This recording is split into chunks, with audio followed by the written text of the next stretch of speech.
E lá vamos nós com a crise nas infinitas jornadas. Olha, eu já curti mais esse papo de multiverso, mas é tanto multiverso pra cá e pra lá que tá dando aquela saturada. Salve telanautas, eu sou o Heitor Teixeira e a gente tá aqui mais uma vez para falar de Star Trek Lower Decks, quinta e última temporada, nono e penúltimo episódio da série toda, com o episódio Fissuras ou Fisher Quest, que é um episódio que finalmente está focado no tema principal do pano de fundo da temporada, que está sendo apresentado desde lá o primeiro. Então, sem grandes spoilers, o episódio começa com os nossos Lower Deckers habituais, mas como a história não é exatamente sobre eles, logo a gente coloca eles um pouquinho de lado e vai passear pelo multiverso. Multiverso é uma coisa que já está subentendida ou escancarada na franquia há muito tempo. Lá na série clássica nós já tivemos no mínimo 2 que me vem à cabeça assim de bate-pronto, episódios que falam a respeito tanto do universo do espelho quanto do universo negativo, onde a gente tem aquele personagem do Lázaro, que tem uma versão negativa e uma versão positiva, não necessariamente uma versão boa e uma versão malvada. Era uma problemática quando ele estava perto dele mesmo, porque o positivo e o negativo acabam tendendo a se anular, e tá esse cara preso lá no corredor do multiverso, se pegando até hoje, provavelmente, que é muito triste. Mas em outras tantas produções nós vimos que é sim aceito que existem universos alternativos ou dimensões paralelas, que não são exatamente a mesma coisa, mas no populacho a galera meio que chama assim, colocando tudo no mesmo balaio, sendo que você teria diferentes oportunidades de rever as coisas daquilo que foi ligeiramente ou drasticamente diferente. Mas como o Boimler fala nesse episódio aqui, quando a gente vai ver isso nos roteiros em si, parece só uma desculpa esfarrapada e até meio preguiçosa por parte dos roteiristas para só contar as mesmas histórias com pequenas alterações, fazendo com que os personagens que a gente já conhece sejam apresentados com uma coisinha extra para dar uma pitadinha de what if, que a gente já tem visto aí nas séries da Marvel, na Disney, mas basicamente não tá passando muito disso. Quem aí de casa, de vocês da minha audiência linda, assistia lá na década de 90, comecinho dos anos 2000, nos sábados de sci-fi do canal USA, tinha lá a série Sliders, que era muito bacana e falava exatamente sobre isso, ou ainda a produção mais recente do Rick and Morty, vai ver que existem sim muitos elementos bacanas para você explorar quando você vai ter pequenas variações ou variações realmente dramáticas de coisas que podem te fazer chegar em realidades tão diferentes da nossa, que tem muita coisa para oferecer sem você necessariamente ter que percorrer distâncias gigantescas.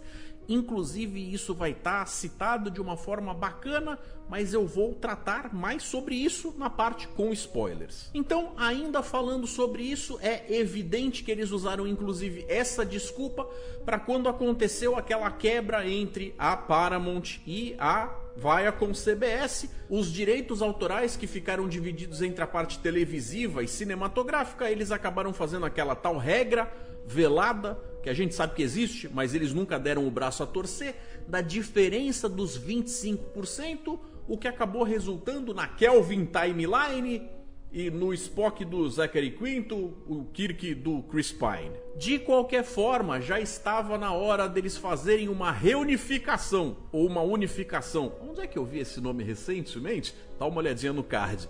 E, de qualquer forma, eu creio que se eles dessem uma passada limpo nessa timeline que tá tão bagunçada e rumassem para uma coisa com um tempero mais com a cara da época, legado, todo mundo só tinha a lucrar. Eu tenho um vídeo sobre teorias aqui no canal, que eu também vou deixar no card, para você conferir a respeito desse negócio de que as linhas do tempo de New Trek que a gente tem assistido não estão necessariamente em continuidade com aquilo que a gente via lá na série clássica.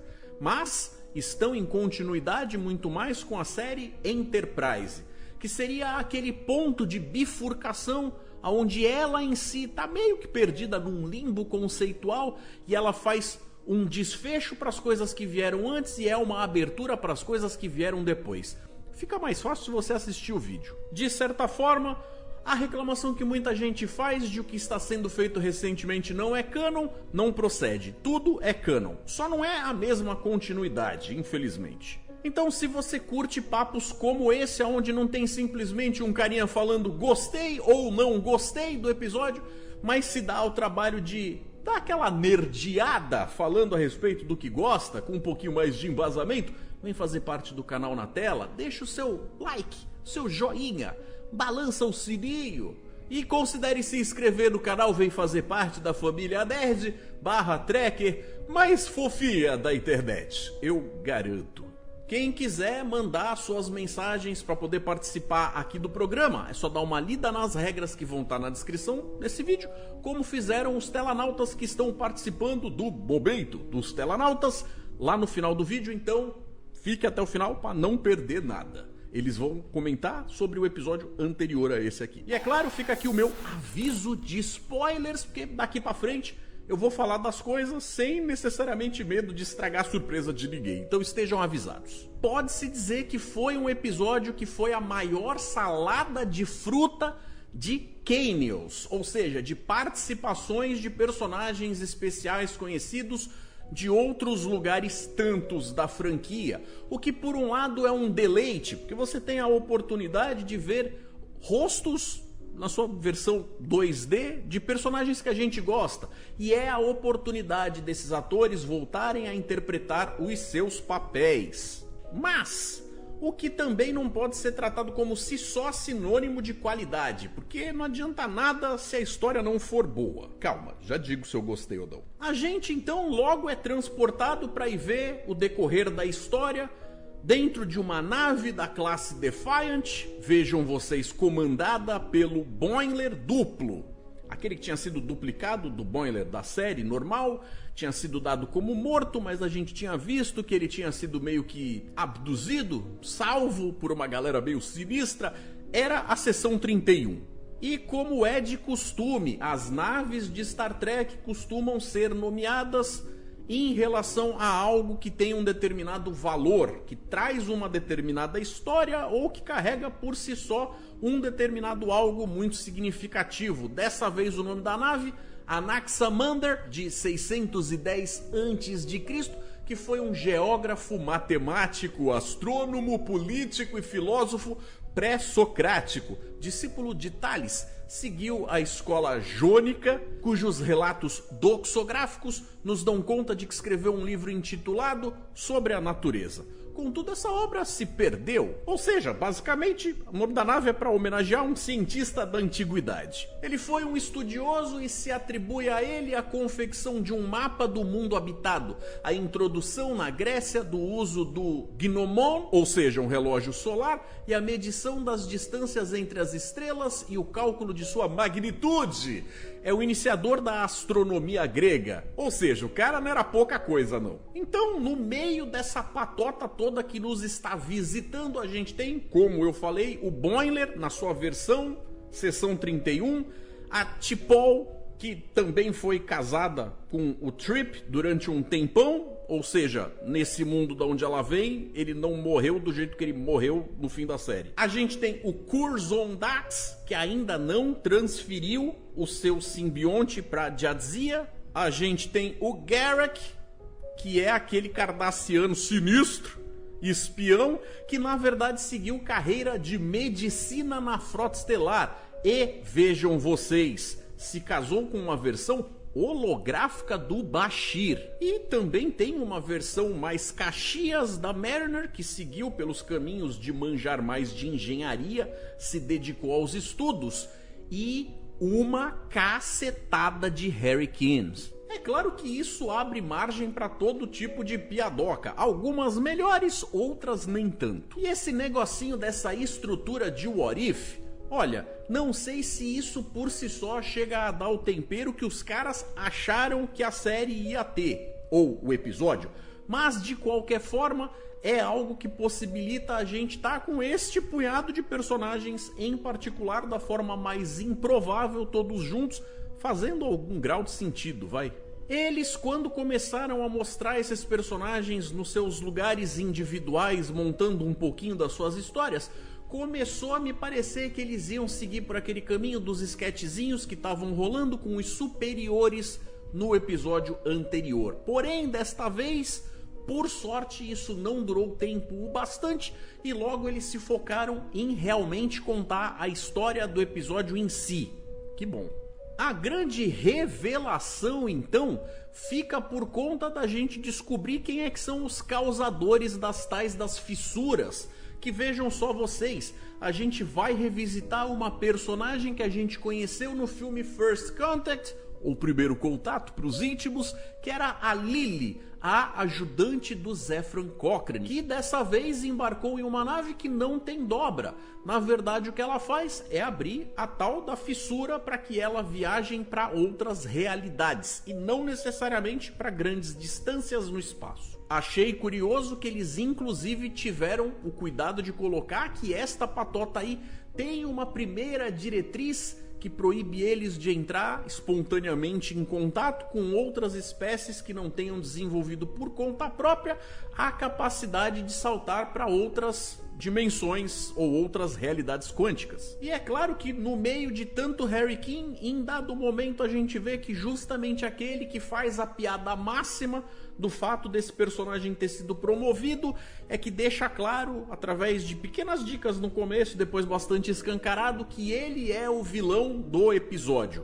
Não da temporada, do episódio. Por quê? Ele está vendo tanta injustiça com os seus iguais que ele quer levar todos eles para sua realidade, aonde os Kims de fato têm a oportunidade de serem reconhecidos e promovidos. Eu particularmente não achei essa uma das piadas mais engraçadas com as quais eles podiam surgir, mas de qualquer forma é basicamente a motivação do personagem para tentar roubar a nave que passa de uma dimensão para outra. E em dado momento, um diálogo que eu achei bastante interessante foi o diálogo justamente entre esse Boimler e a Lily, aonde ela comenta com ele a respeito do negócio das dimensões paralelas e ele fala se ela não tá cansada disso e tal, quando ela olha para ele até meio descrente, dizendo, puxa vida, mas a intenção é justamente essa. Porque ele fala, poxa, a gente só vê variações de coisas que basicamente são uma coisinha um pouquinho diferente daquilo que a gente já conhece. Você não quer explorar de verdade outros mundos, outras civilizações, com um lema mais parecido com aquele que a gente está acostumado a ouvir nas aberturas das séries, principalmente a clássica e a nova geração, quando ela responde para ele, que é uma quebra de paradigma, a partir do momento que você vê que ela está falando sério e faz todo sentido para ela, que ao momento em que eles têm a capacidade de cruzar para diferentes realidades, ela não está tanto assim se importando com como estão se desenvolvendo outras civilizações alienígenas, mas sim ver como é que os humanos da Terra aparecem em versões diferentes e variadas em tantos mundos com possibilidades infinitas. Realmente tem uma pegada filosófica ali que, se você parar pra pensar, dá pano pra manga, hein? Essa nave da Lily, então, é baseada numa nave que já tinha sido um esboço conceitual para uma versão mais antiga da Enterprise. Ela chega a aparecer, inclusive, no primeiro filme de Star Trek, o The Motion Picture, naqueles painéis que mostram as naves que já foram Enterprise e a gente, curiosamente, vê ela, mas não vê a NX-01.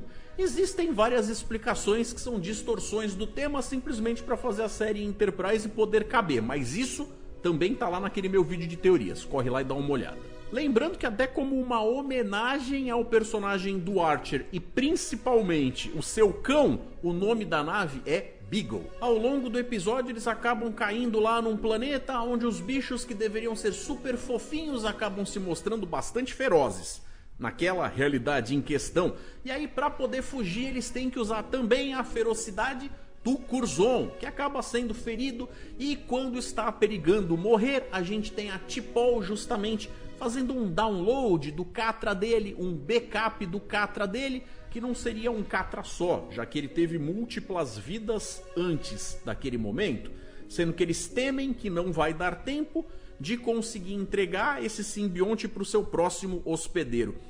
Alguém quer apostar aí que a gente vai ter ela entregando esse Catra para algum outro personagem conhecido? E aí, para finalizar de forma bombástica o episódio, o Boimler vai ter que escolher se ele vai arranjar um jeito de destruir um universo selecionado ou deixar que este rasgo que está acontecendo, porque deu pepino lá nos motores e tudo mais, se espalhe para todo o multiverso, explodindo todas as realidades.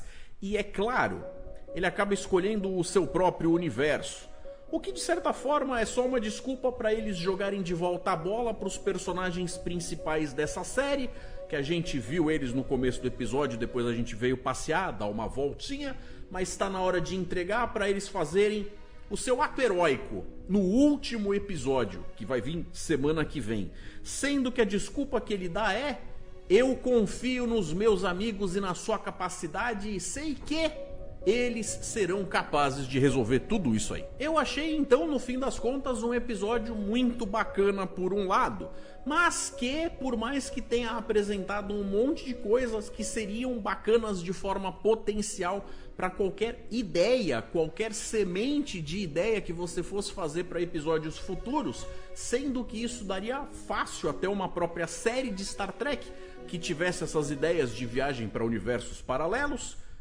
que aqui entre a gente meio que era a ideia do projeto RPG aqui do canal. Mas eles acabam se mostrando muito autoconscientes para eu considerar tudo o que eu vejo ali como canon. Mas aí é meio que um problema meu. Ou seja, independente do quão bom seja o desfecho deste episódio duplo, já que a gente nem tem tantos assim em Lower Decks, mas dessa vez a gente vai ter uma amarração com algo que ficou para ser continuado, teria sido uma temporada bem mais fraca, ou pelo menos mais fraca do que algumas das anteriores. Eu também não curti tanto assim a história pano de fundo da temporada anterior, mas essa aqui, se fechar com chave de ouro, ainda vai ter sido uma quinta temporada aquém do que podia ou devia. Um pouco antes então de eu ler a participação da galera, vou lembrando vocês, como este é o penúltimo episódio desta série, desta temporada, o momento de participar é esse, porque quando chega o último não vai ter um vídeo separado depois. Então, a hora de fazer as apostas, as teorias, deixar registrado o que vocês pensam a respeito de tudo isso, inclusive do próprio episódio de temporada, é agora. Eu vou estar aguardando, porque a partir de agorinha a gente está entrando no momento dos Telanautas, onde o Gervásio mandou pra gente: oi, Heitor, olha, eu gostei desse episódio, pois eu nunca pensaria que eles iriam falar sobre os Upper Deckers. E aí podemos ver que essa tripulação é realmente bem problemática, como foi dito em Star Trek Prodigy. Por esse motivo, achei interessante como a tripulação lida com todos esses problemas, e digo que ri muito da criatividade deles. Contudo, acredito que se esse episódio fosse lançado em outra temporada, seria mais proveitoso, pois literalmente perderam um episódio para desenvolver a trama nas fendas dimensionais. Se tivesse mais uma temporada seria legal. Será que vai ter? Eu espero. Gervásio, mais uma temporada eu acho realmente difícil pela forma como as coisas andam em relação às negociações internas da Paramount. Porém, nada impede de repente eles fazerem outras participações em outras séries, ou quem sabe talvez até virar um filme, um longa pra TV, pro streaming, vai saber. E eu concordo com você que esse episódio podia ter sido encaixado em outro momento, não sei se necessariamente em outra temporada, talvez, mas de qualquer forma eles deixaram de aproveitar outras histórias mais interessantes para partir para algumas coisas, que nem aquele episódio lá dos cubos e das esferas, que muito honestamente para mim foi super dispensável. E nós tivemos também a participação do Quirino. Gostei do episódio, servia para mostrar que tem muita coisa acontecendo que o pessoal principal de Lower Decks não está sabendo. Todos estão ocupados e cada um com seu problema. Como em uma grande empresa, mas entendo o que você diz, que esse episódio não agregou muito a essa temporada. Na real, é quase um filler, se você colocar ele na temporada passada, ele funciona sozinho do mesmo jeito. Sobre o final da série, acredito que irão fazer um episódio duplo para fechar a trama, algo bem comum em Star Trek. Quase todos os fins de temporada são duplos com o primeiro da temporada seguinte, ou nesse caso, os dois e termina. Pelo andar da carruagem, nada de novo será introduzido agora, e é só fechar as pontas e dar adeus a essa série que já sinto falta. Veremos referências a Lower Decks no futuro em outras obras, mas se fizermos muito barulho, quem sabe não ganhamos algo mais. O que acha? Olha aí, Quirino, acertou. Foi um episódio duplo para fechar a temporada e a série. Palmas para você. Cara, honestamente, a gente já viu que fazer campanha em Star Trek até funciona. Mas com a audiência de Lower Decks, eu acho que a gente vai ter que comer muito arroz com feijão para conseguir alguma coisa. E o Mauro Duarte teve o seu texto resumido porque mandou uma parede de texto. Mas vamos lá. Achei o episódio interessante, embora um pouco confuso por misturar várias histórias. A trama da vaca ou tatu espacial foi a mais fraca, e a doutora, embora forçada, teve o apelo de explorar a dor dos tripulantes. Gostei da história do engenheiro e da Lower Decker, que pareceu um teste para cadetes. A parte do segurança superando seus traumas com yoga foi divertida, e a capitão brilhando fora da ponte foi a melhor. A piada da T'Lyn com a Mariner e os pais dela fechou com chave de ouro. Pois é, Mauro, teve sim várias piadinhas ou momentos que foram interessantes sozinhos, soltos. O problema da minha reclamação é que eles perderam a oportunidade de mostrar de fato esses personagens trabalhando em conjunto para resolver um determinado algo maior, como no estilo das séries clássicas ou legado, de uma forma em que, se esta série tem uma outra mecânica, um outro jeito de funcionar, este seria um retorno à forma que seria por si só uma diferença, já que ele destoaria do como esta série aqui se mostra, mas traria um gostinho do como ela costumava ser. Me fiz entender? Lembrando vocês do evento de sábado. Saia do marasmo. No dia 14 de dezembro de 2024, a Base Estelar Campinas estará realizando a sua 44ª convenção com o tema Filmes Sci-Fi do século 20 e 21. Então, olha aí, a oportunidade perfeita para você embarcar em um evento especial e falar sobre aquilo que mais gosta.